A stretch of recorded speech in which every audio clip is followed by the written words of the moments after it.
Yeah, so for anyone who's just come to this Sangha night from the newcomers course and the follow-on,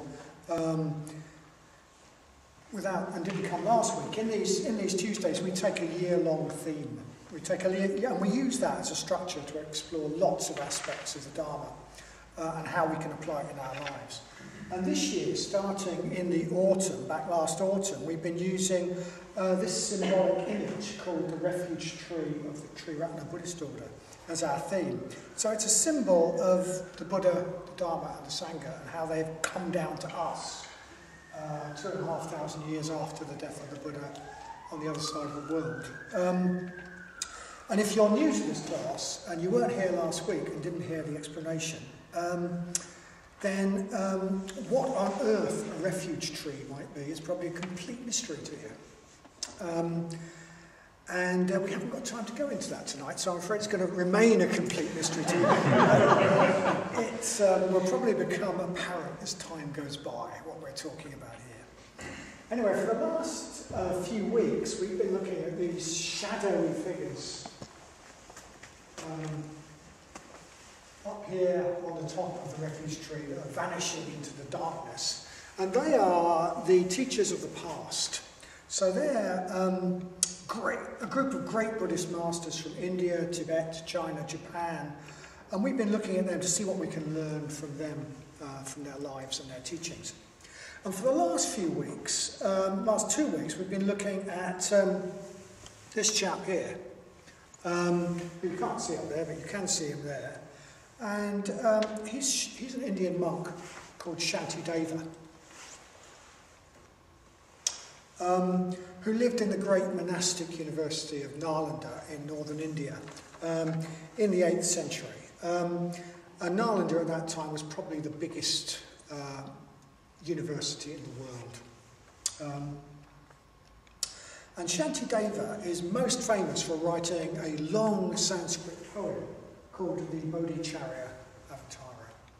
So Bodhi means wisdom or awakening, enlightenment. Charya means way. It's got the root vowel ka in it. Avatara means something like guide. So it's something like the guide to the way to enlightenment, the guide to the way to awakening, the guide to the path of awakening. And this has become hugely important and influential text, especially in Tibetan Buddhism and also in the Triratna community. So last week, Susan and Bodhinaga talked to us about their favourite verses from the Bodhicharya Avatara. And I think we got a flavour last week that if you just take one verse of the Bodhicharya Avatara can sum up the whole universe of Dharma. You could take one verse, and if you just practice that, it would transform our lives. And this week I want to focus on a practice that's the main theme of the first 3 chapters of the Bodhicharya Avatara, of Shantideva's book. So the first 3 chapters of the Bodhicharya Avatara are a series of guided reflections and meditations that make up what we call the Sevenfold Puja. And the Sevenfold Puja is a devotional ritual in 7 parts, as you might guess, that you'll get a chance to take part in next week if you come along to this class. The Sevenfold Puja was around before Shantideva, but the words we use for the ritual are taken from Shantideva's book. And the first line of the version of the Sevenfold Puja that we're going to do next week, that we tend to do quite a lot of in this centre, the first line of that is, in order to invite the enlightened mind. And that's what the puja is all about. The Sevenfold Puja is a series of reflections, meditations that are designed to help us to invite the enlightened mind into our mind at deeper and deeper levels. Until that bigger mind can express itself through us, until it becomes us. So it's a practice that helps us to make our mind the sort of place that the enlightened mind can come into. If we wanted to invite an honoured guest into our house, maybe a VIP or a member of royalty or someone we really admired, maybe Nelson Mandela, Sangha Akshita, we would make our living space a beautiful and welcoming space, as beautiful and welcoming as possible. And inviting the enlightened mind into our mind is just the same. We need to make our space, our mind, a beautiful and welcoming space. And that's what I want to talk about tonight. So we recently ran a weekend retreat on the theme of inviting the enlightened mind. And if you were on that retreat, some of this talk may sound a bit familiar to you. So my apologies for that, but several people asked me to give it again on Sangha night and to get it recorded. I think it's being recorded in 3 totally different ways, so one of them should work. So apologies for that, but it won't be the same talk, because you can't give the same talk twice any more than you can step into the same river twice. That's deep. And anyway, there's a saying, non-repetition is the canker of the spiritual life. So a bit of repetition. So the sevenfold puja from the first 3 verses of Shantideva's book are based on this idea of inviting the enlightened mind into our mind. Seeing our practice as about inviting the enlightened mind.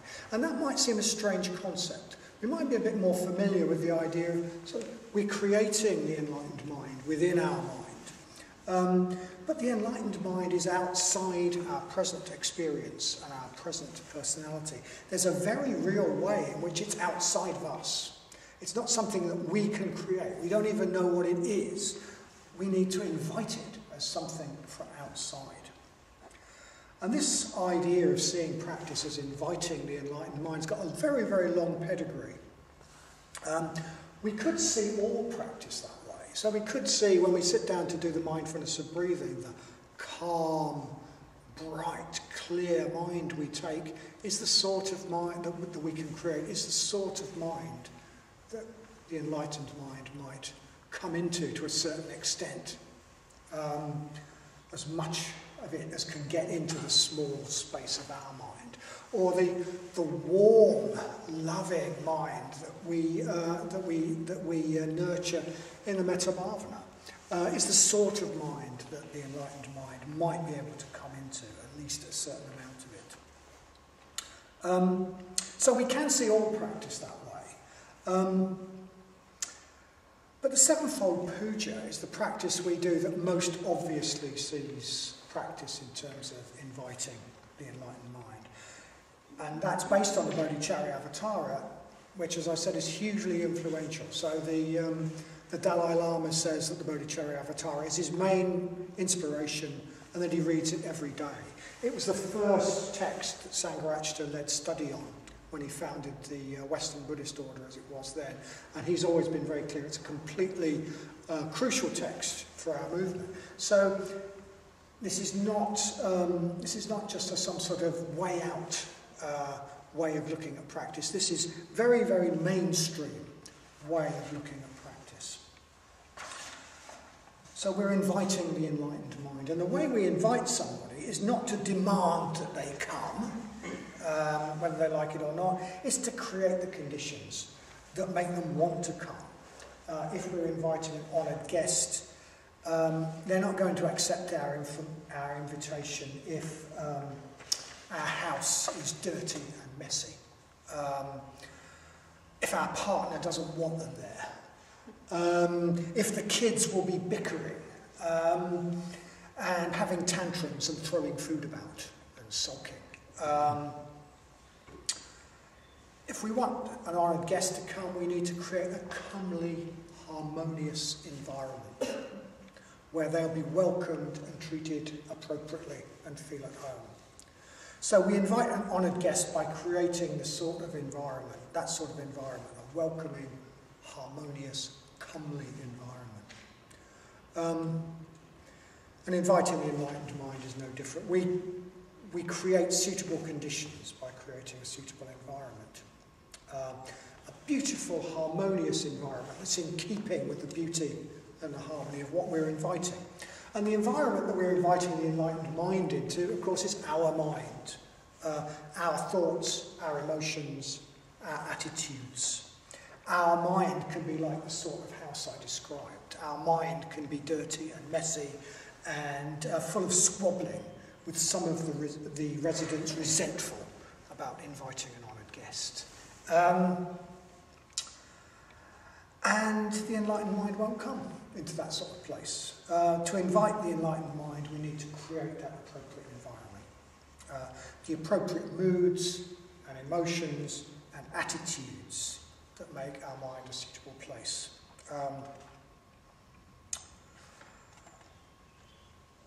And the puja, the sevenfold puja we're going to talk about has been around for an awfully long time, and it's still an important practice, but it existed before Shantideva, and the reason it existed before Shantideva, and the reason it's so important, is that there's something really fundamental about the 7 moods, the 7 reflections, the 7 spiritual moods that the sevenfold puja takes us through. There's something really fundamental, because these are attitudes we need to cultivate if we want to make our mind and our emotions a suitable environment for the enlightened mind.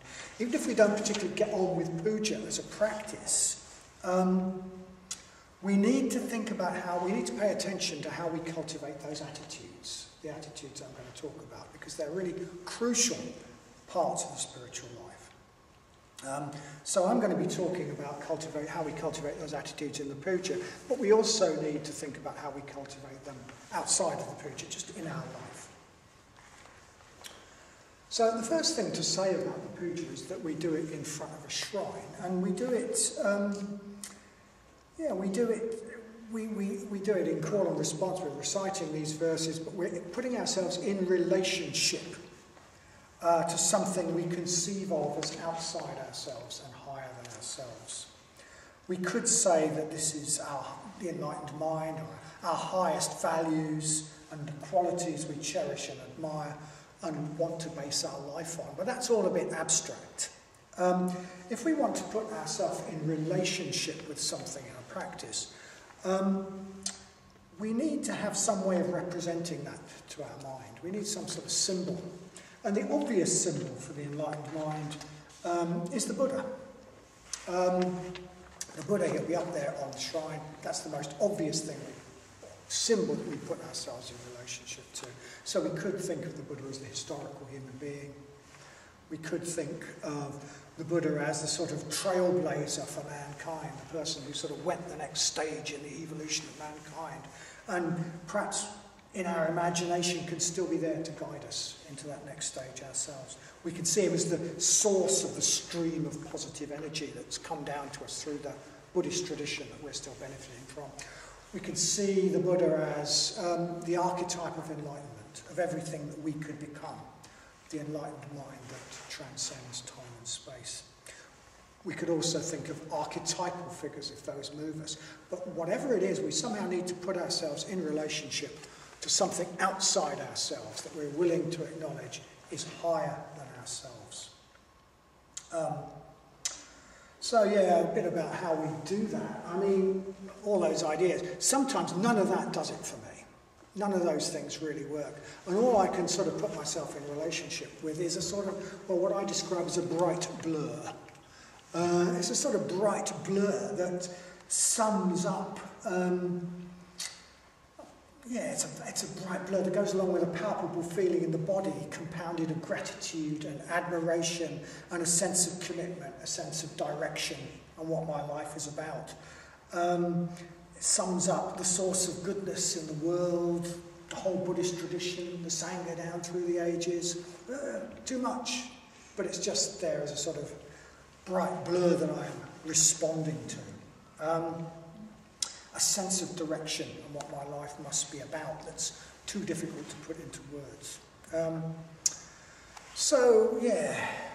For me, that's very related to a way of thinking that actually Shantideva expressed. When Shantideva was putting himself in relationship to whatever it is, this was summed up by the word bodhicitta. What he called bodhicitta. So Bodhi, once again, means awakening, wisdom, enlightenment. Chitta means mind and heart. Buddhism doesn't distinguish between the two. Enlightenment mind, enlightenment heart, awakening heart.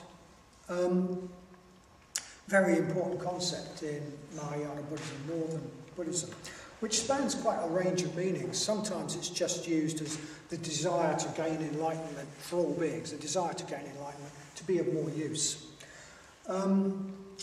But it's also seen as, if you like, the source of the goodness in the universe, a sort of active force in the universe, outside ourselves, acting through the whole universe that we can invite into ourselves, that we can allow to act through us.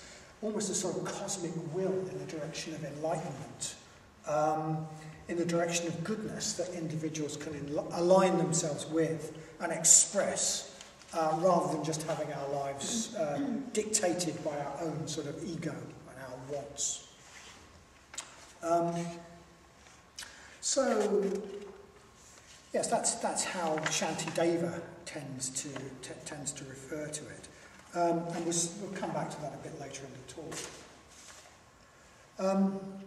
So, however we do it, at the start of the puja, we call to mind the enlightened mind, something that expresses our highest values, the qualities we admire, and we invite this into our mental space by calling it to mind. And we imagine ourselves treating it as an honoured guest. And we do this through cultivating these 7 stages that take us deeper and deeper. We start out, as it were, inviting the enlightened mind around for a cup of tea, and we end up giving it the house through these series of graded stages. And the first two stages of the Sevenfold Truths, they really go together. They're called worship and salutation. So, worship is in fact making offerings. That's the nature of what we're calling worship. Salutation means a respectful greeting, but what it really means is bowing. It doesn't mean how do. It means bowing. It means an expression of respect and acknowledging that something is higher than we are. Bowing. So offerings and bowing, the two very much go together.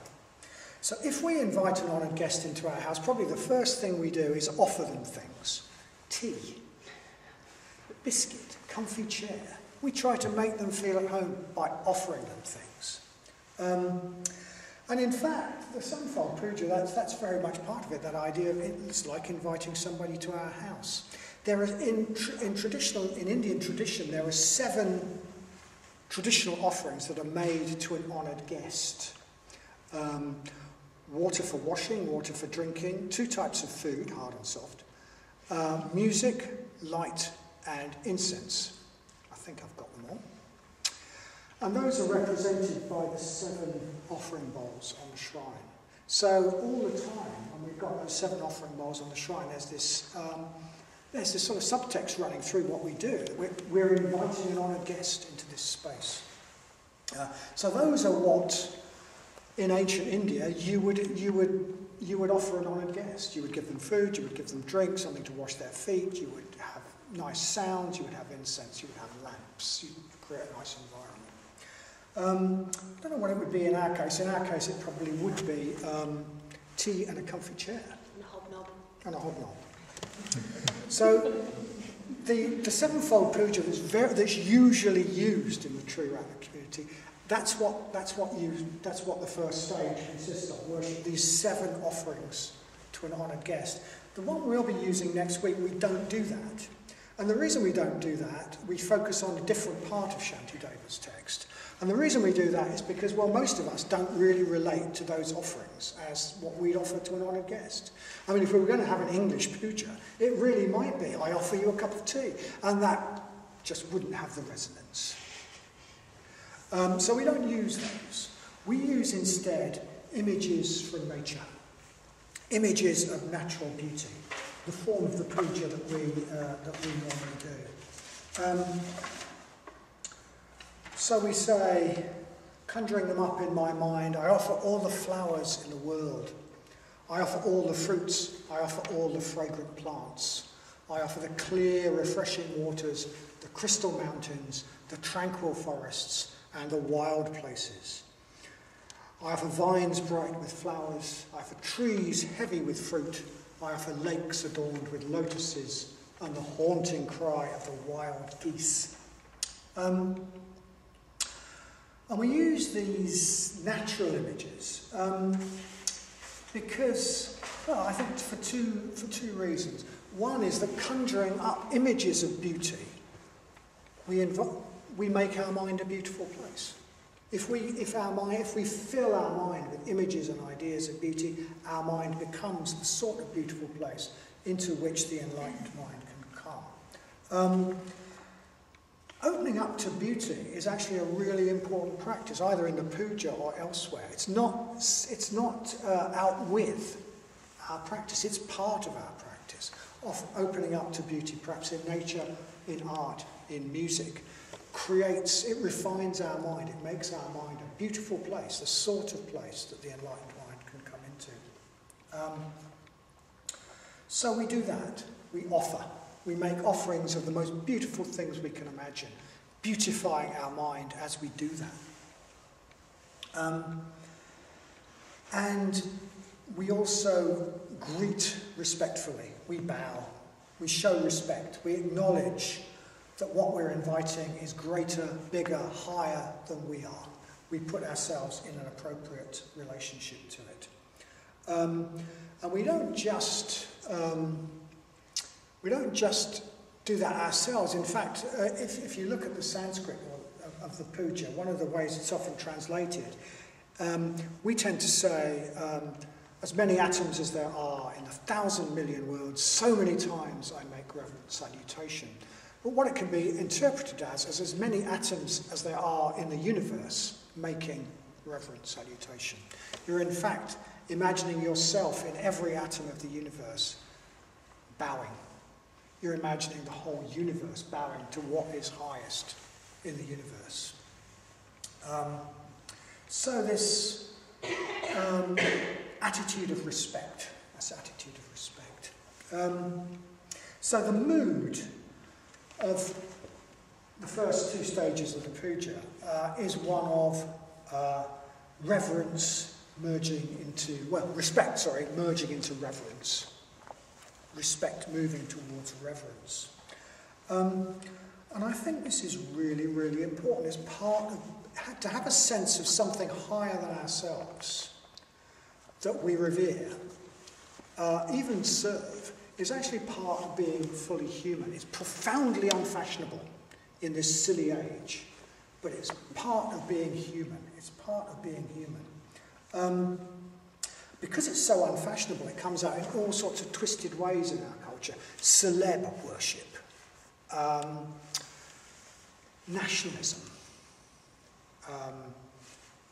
following a football team, all sorts of rather degraded ways of sort of putting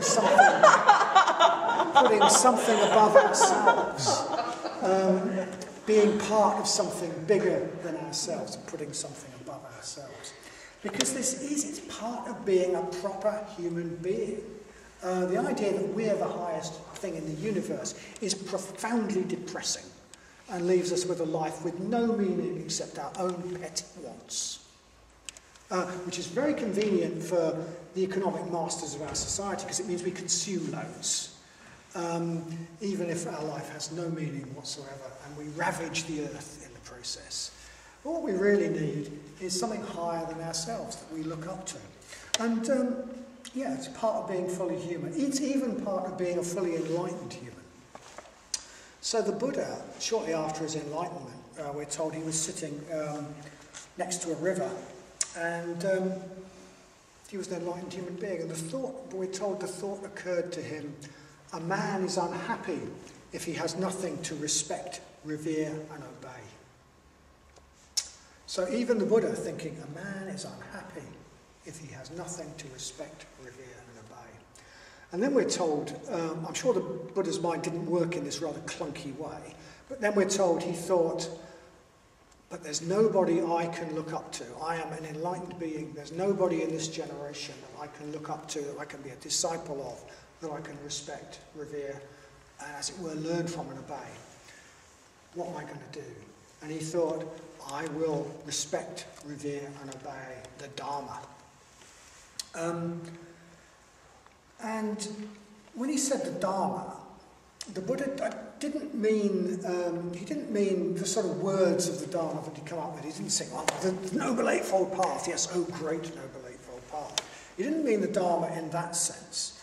When he said he would love and revere the Dharma, he meant the Dharma in the deepest sense. He meant the nature of things, reality, the reality we're a part of, the reality that, the way ethics and beauty and spiritual values and the potential for spiritual growth are woven into the nature of things, part of the very fabric of reality, part of the deep beauty of the nature of things. And this deep beauty shines out from the world if our eyes are open to it. It glimmers at us, most obviously maybe, through the beauty of the natural world around us. And that's one of the reasons why we use natural imagery in these two first stages of the puja. Because it's through one of the ways that is most accessible for us Westerners to get experiences of beauty and awe and mystery, those elements of reverence, if you like, accepting something higher than ourselves, is through the experience of nature. In our society, probably the only respectable type of experience of reverence is that sort of reverence. It's reverence we experience in nature. But very often when we're in nature, if we can really open up to it, we can get a glimmer of the deep beauty of the nature of things, the deep beauty of the Dharma in the fullest sense. So, and then between the two stages of the puja, the first two stages of the puja, we actually act out this salutation. We actually act out this bowing. So we chant a mantra, and people will usually go to, well, it's obviously optional, but people will very often go to the shrine, make offerings, and bow. And of course, this is the thing that, certainly when I first came across the puja, it really got my hackles up. It's like, bow? Me? Bowing is a really potent practice because it's a direct challenge to the ego. The ego wants to be the most important thing in the universe. The ego does not want to bow to anything. The ego wants everybody to bow to it. So we perhaps read books about high meditation practices and we think, oh, Buddhism's all about going beyond the ego. How wonderful. But ask us to bow to something. And that's all a bit different. So bowing is a really powerful practice. I came across a book by a Zen master where he said bowing is actually the most important practice we do, more important than meditation. Because we can meditate and think we're connecting with something wonderful, but actually we're just building up our ego. Bowing is a real sort of expression of putting something above ourselves. So I've got a few suggestions coming out of these first couple of stages.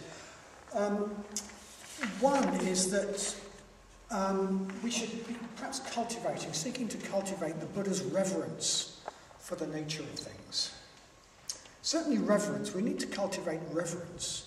And we can start that by cultivating, this reverence for the nature of things, the deep beauty that shines out, that glimmers out at us through natural beauty. And get a taste of that by opening up to it. So exposing ourselves to natural beauty. If we live all our life in concrete boxes, we can think that the whole world consists of these stupid human constructions. But actually, if we go out into nature and spend time in nature, we just have no choice but to recognise that we are tiny and something else is very, very, very big. And opening up to beauty actually in all its forms, so not just nature, but also art, music, etc. Expose ourselves to beauty. Bring our mind up closer to the plane of the Buddhas by exposing ourselves to beauty.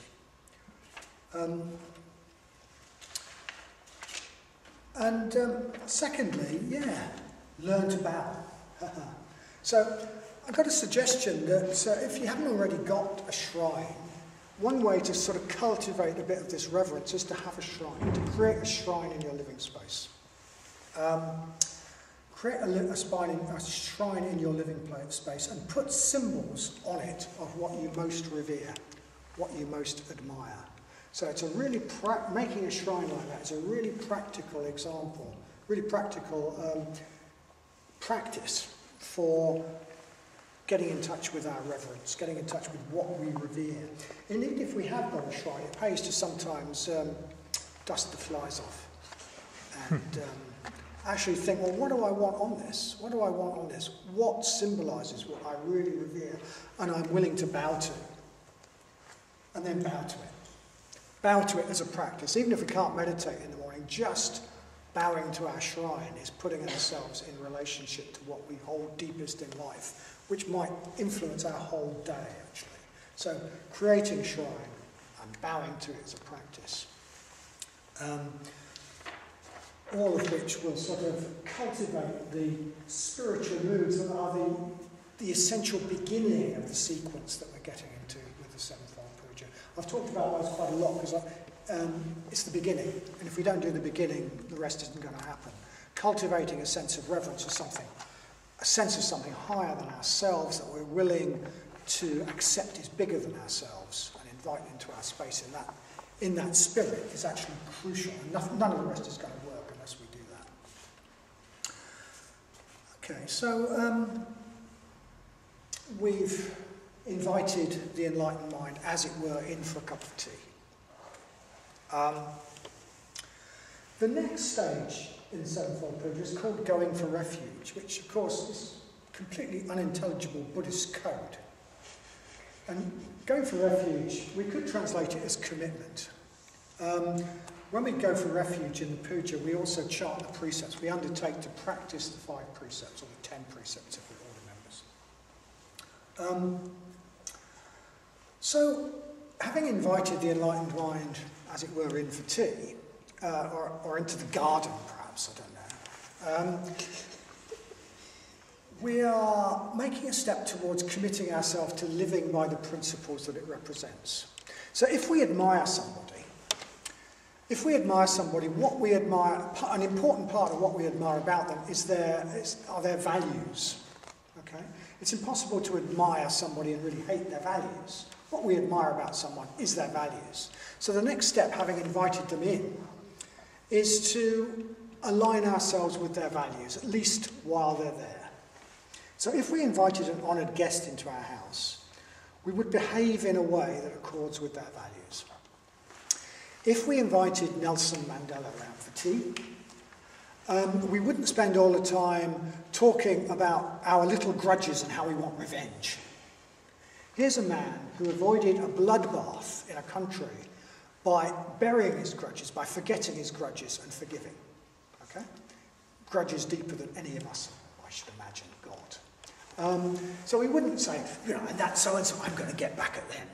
Because it would be out with their values. It would be out with his values. If we invited Gandhi around for tea, we wouldn't kick the cat and cook roast beef for dinner. Okay?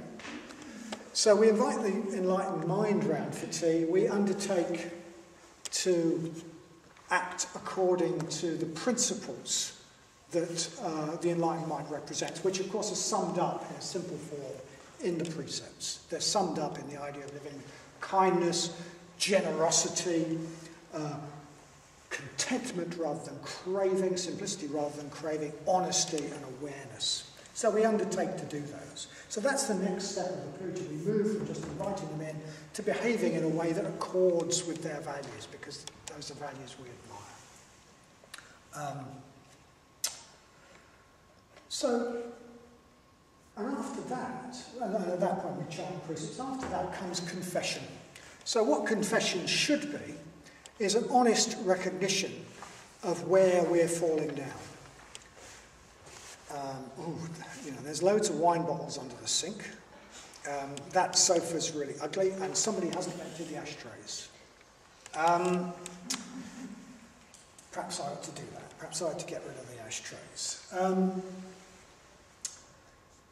We are recognising what's getting in the way. We're recognising what's repellent to the enlightened mind, what's going to prevent it from manifesting more fully within us. So it should be a fairly simple thing. It doesn't mean we're going to have to deal with it now, but at least we recognise it. At least we say, oh, okay, that's not great, is it? And we regret it. But unfortunately for a lot of us in the West, this whole idea of confession is very loaded, so it's difficult to do it clean.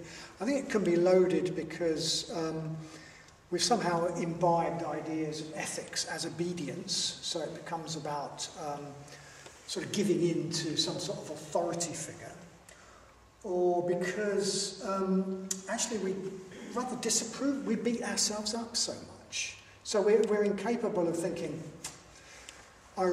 that's getting in the way. At some point, I need to move in a different direction. What we do is go, sinner, sinner. And that's not very helpful, actually. That's really not helpful, because then our mind just shies away from it. And what we tend to do is just pretend we're perfect, because we can't stand the pain of our own disapproval of the ways in which we're not perfect. And of course, as long as we think we're perfect, we're totally stuck. So hopefully we could move towards just sort of letting some of that go and just openly acknowledging to ourselves that there are areas where we're not skillful. There are empty ashtrays, full ashtrays, etc. And one way we can help ourselves to do that actually is to have spiritual friends, people who we are close enough to, trust enough, and are transparent enough with, that we can just be ourselves and we can own up, we can fess up to the things that are getting in the way. That's really quite a sort of important practice. But in the puja, we do it just in our mind. So there's no thought police there coming and saying, invading our minds and sort of telling us that we're bad. We're just acknowledging to ourselves.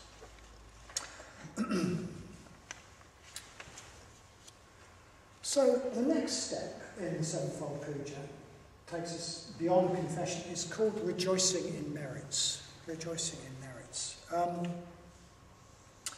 So in Shantideva's mind, this is rejoicing in all the manifestations of what he calls the bodhicitta, this source of goodness in the world, the enlightened mind. Right from the nature of the Buddhas and Bodhisattvas to the good done by ordinary people, the everyday good done, the everyday positive acts of everybody. And just rejoicing in these, from the greatest to the smallest. So, in what way is that sort of inviting the enlightened mind in at a deeper level? Well, if we're inviting the enlightened mind in, if we're sort of more progressively identifying ourselves with the enlightened mind, becoming more part of it, I use the analogy of a sports team, perhaps a football team. So if we support a football team, we rejoice in its successes. If it wins, if United wins and Sheffield Wednesday loses, or the other way around, we rejoice. We rejoice. So it's part of our sense of identification with something. If we're identifying with the enlightened mind, with the bodhicitta, this source of good in the world, we will rejoice in its successes. We'll rejoice in the positives we see in people. We'll rejoice in the good acts we see around us. We'll rejoice in people's spiritual progress, not just our own. We'll rejoice in everybody's spiritual progress, because those are all, as it were, goals. And indeed, if we move on from being a supporter of the football team to being a player on the football team, well, we don't just rejoice when we score a goal, we rejoice when anyone scores a goal. So everybody's spiritual progress becomes a source of rejoicing for us. But we can see it in quite a down-to-earth way as well. we need to cultivate this just capacity to rejoice in others, to rejoice in things that are beyond ourselves. The inability to do that is likened to being someone who can only enjoy flowers if they're in our own garden, and they doesn't see them as beautiful if they're in somebody else's, or if they're in a park or in nature.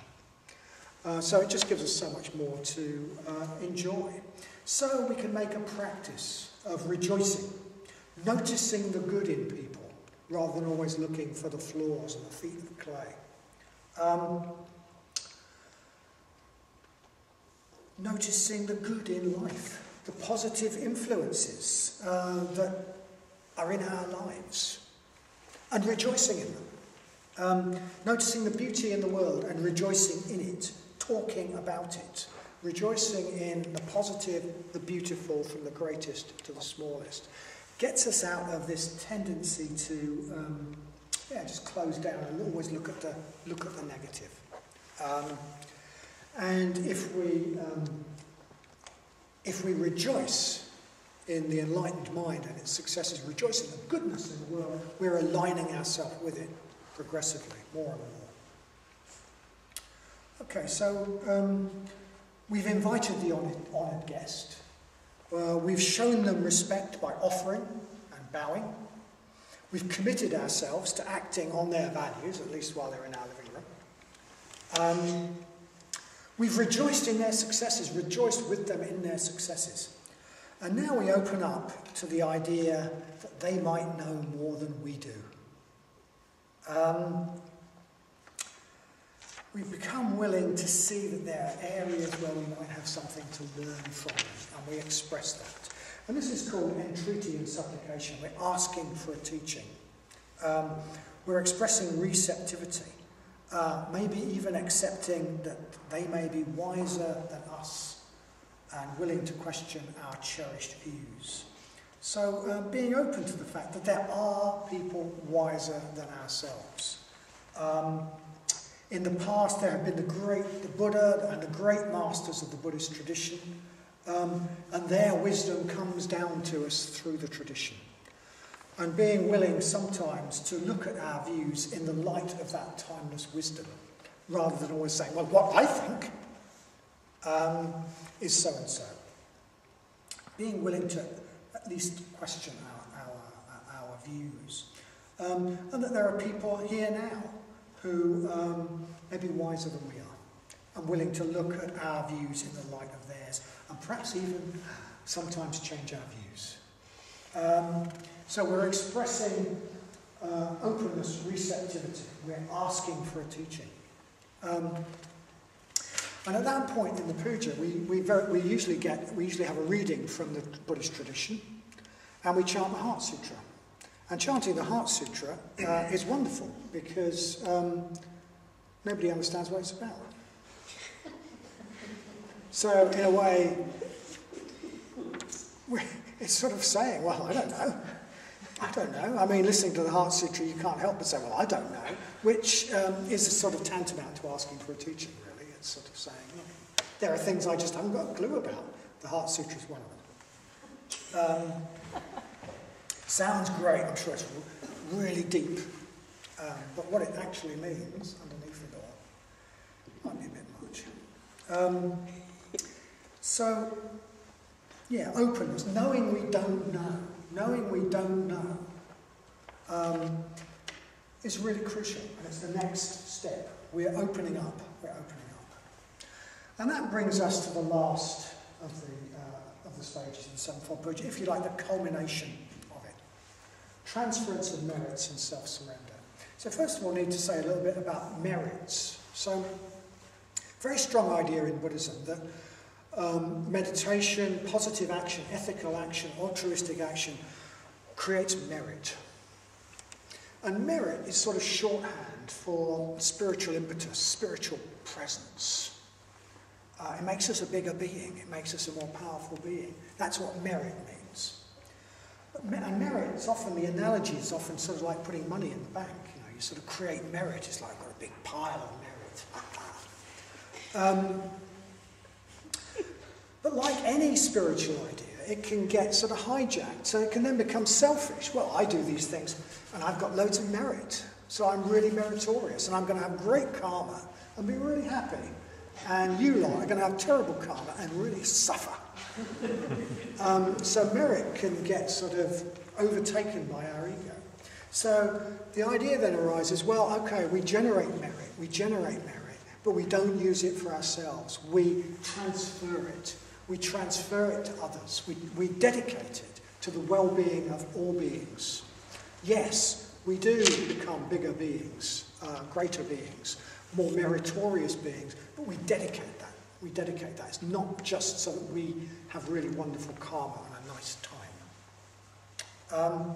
So there's a parable about this, about this approach to the Dharma. The parable is that there's a group of people lost in the jungle.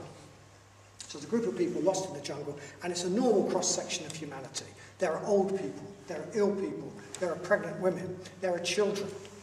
And there's us, and we're healthy and fit and young. And we're all lost in the forest. So do we think, I'm healthy and fit and young, this lot can look after themselves, I'm out of here? That's a sort of, I'm doing it for me approach. Or do we think, what we need to do is all of us get all of us out of here? So that's a sort of the approach to spiritual practice that we're encouraged to have. And so the idea might be, the merit idea, we come across some food, we're a long way from everybody else. We find some nice food, so we eat the food, we've become more strong. Do we think, right, now I can get out, now I can leg it and leave that lot? Or do we think, well, now I'm stronger, I can help more effectively? That's dedicating merits in a way. We're not just dedicating to our own liberation, we're dedicating it to all the strength and the benefits we receive from spiritual practice. So if we can see our practice in that way, it opens up the way for the next step, which is self-surrender. Dedication, transference of merits, and self-surrender. Self-surrender could sound negative, but it's not. It's not negative at all. We've got to the stage now where having invited the enlightened mind in for tea, we're now saying, have the house. It's yours. The whole lot's yours. We're giving ourselves to the enlightened mind. We're giving our house to our guest. And our mind, our house, becomes the enlightened mind. We've gone beyond the small mind, and we've opened the door to the big mind. Life is now about something bigger than just ourselves. So we can say,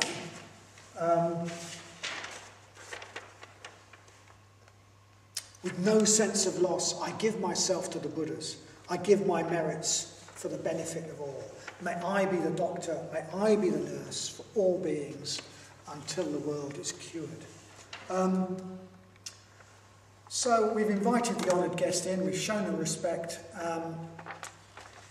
etc., etc. And now we've not just invited them in for tea, we've offered them our house. We've offered to let them take over and be the boss. Our house is our mind. Well, actually, we can only do this as a rehearsal. We're not ready for this yet. We're not ready for this. We're not ready to say, I give myself to the Buddhas. I give my merit for the benefit of all. We're not ready to say that we want to be a servant to beings on earth. We're not ready to say that. So what this is, this last stage, for us, almost certainly, is a rehearsal. It's practice. We're rehearsing in our imagination, taking, as it were, the final step of the spiritual life, of going beyond ego. It's like play. It's like play. When children play, when children are playing whatever children play at, we don't think, oh, well, what are they doing? They're wasting their time. We know that they're preparing themselves for adult life. And when we rehearse giving ourselves to the enlightened mind, that's what we're doing. We might think, well, I can't actually honestly say those words, but part of us can. And we're strengthening the part that can by rehearsing that step, as it were, in our mind. And then we celebrate, because this isn't something, we've taken that step, and this is not some dour, terrible thing we've done. We've now become something much bigger than ourselves, at least in our imagination, so we celebrate. We say, this is the elixir of life that puts an end to death. This is the priceless treasure that ends all poverty on earth. This is the supreme medicine that cures the world's disease. This is the bridge to freedom that leads from unhappy states. For the whole procession of humanity, travelling the roads of existence in search of happiness, this will give them joy. Today, in the presence of the Buddhas, I invite the world to be my guest at a great feast of delight. May all beings rejoice. And I love the fact that that ends with giving a party. I invite the world to be my guest at a great feast of delight, because that's the spirit of the sort of act of dana that we're doing, giving ourselves to all beings. It's like giving a party. When we give a party, it's an act of giving, it's an act of dana, but it's fun, it's celebration. We do it so everyone has a good time, not to make ourselves miserable. And so that's the spirit of the last stage of the sevenfold puja. It's giving a party. It's going beyond ourselves, stepping out into a bigger world and a bigger self, which is cause for very, very great celebration.